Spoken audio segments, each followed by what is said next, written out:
I was born and raised in Macon, Georgia, and I go to Stratford Academy now, and I've always gone there, and it's been a great school.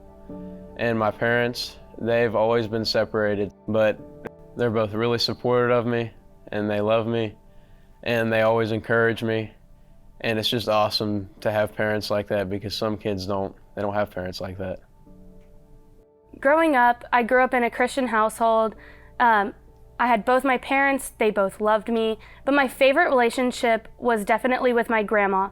I felt like I had to be this perfect Christian all the time, but in my grandma's house, I didn't have to be perfect. I could just be me. Tennis was a big part of my life. I would go every single week and play that, and I was quiet there. I was quiet at school.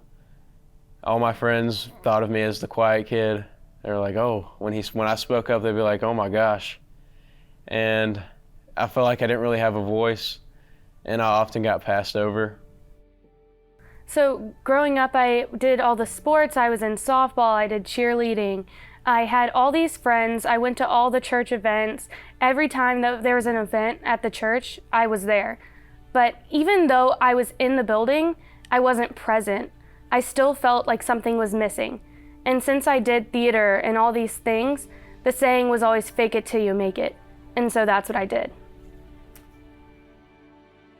In 7th, 8th grade, and I was like, I'm not gonna be like this for the rest of my life. So I tried to talk to more people, do more things, go out, be outgoing, go to parties.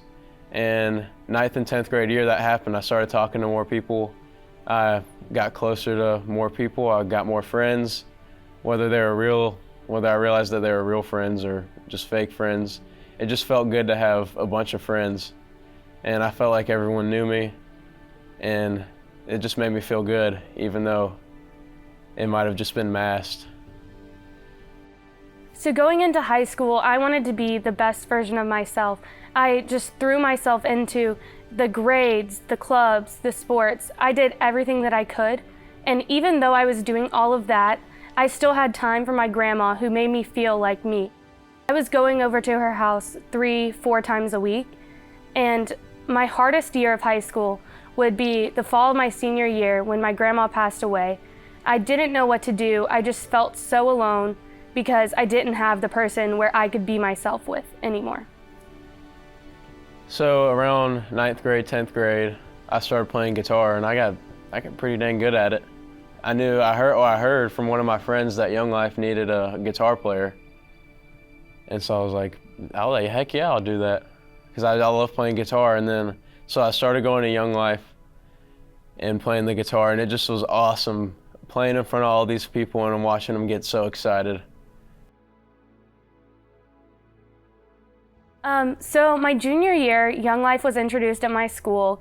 They had the all-area cookout, and obviously I was going to go. I mean, it was another social thing, another thing to make new friends.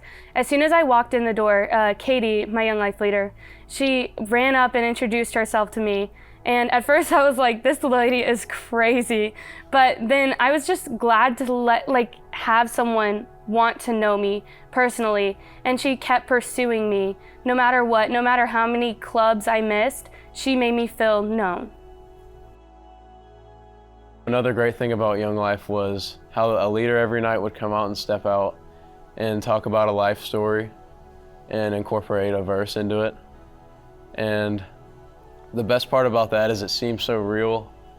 It wasn't sugar-coated at all, and it just really connected to me.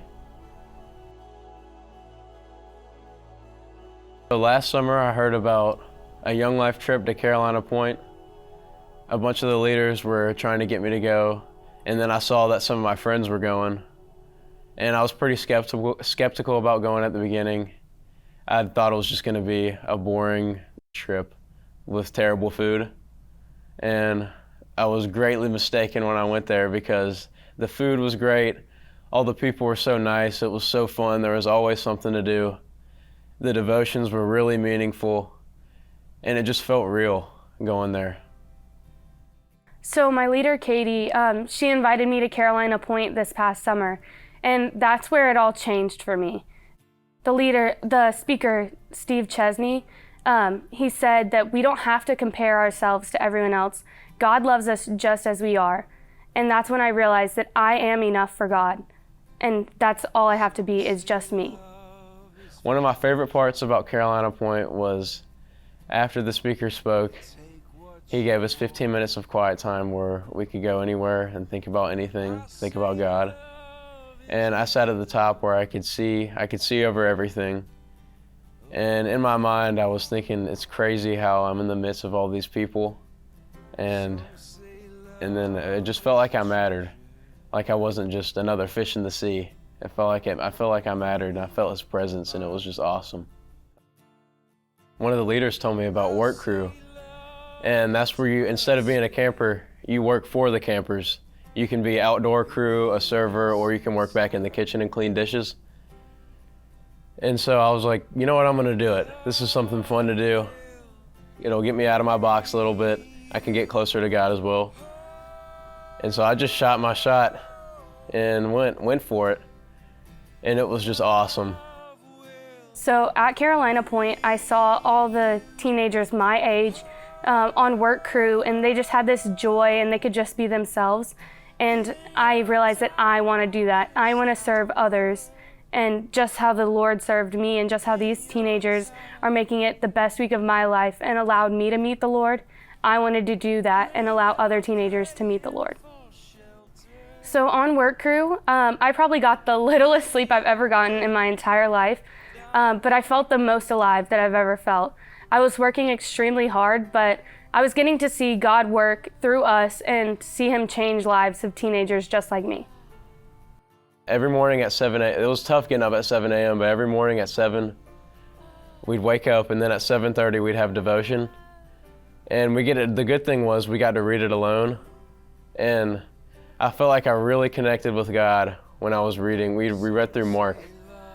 And I felt like I really connected with God as I was reading that. And I can't really describe it, but I just felt good when I was out there just reading it. I feel like the words really connected to me, and it was just awesome. What I learned on work crew most was that I need that community, that God-centered community. And I'm heading to Georgia Southern in the fall, and I'm already signed up for Young Life. I'm super excited to have that community down in Statesboro. So through Young Life, I think that God has taught me that I don't have to be everything to everyone, that he loves me just the way I am. One way I've experienced God through Young Life is I've begun to understand that you can't do this all alone. You need somebody right there next to you, and that person is God. And you need other people around you that are Christians too, because they can help. They're always supportive, and it just helps you get more involved into Christ. And that's just one way that I've experienced God through Young Life. When you're begging down on your knees, love will bring you home.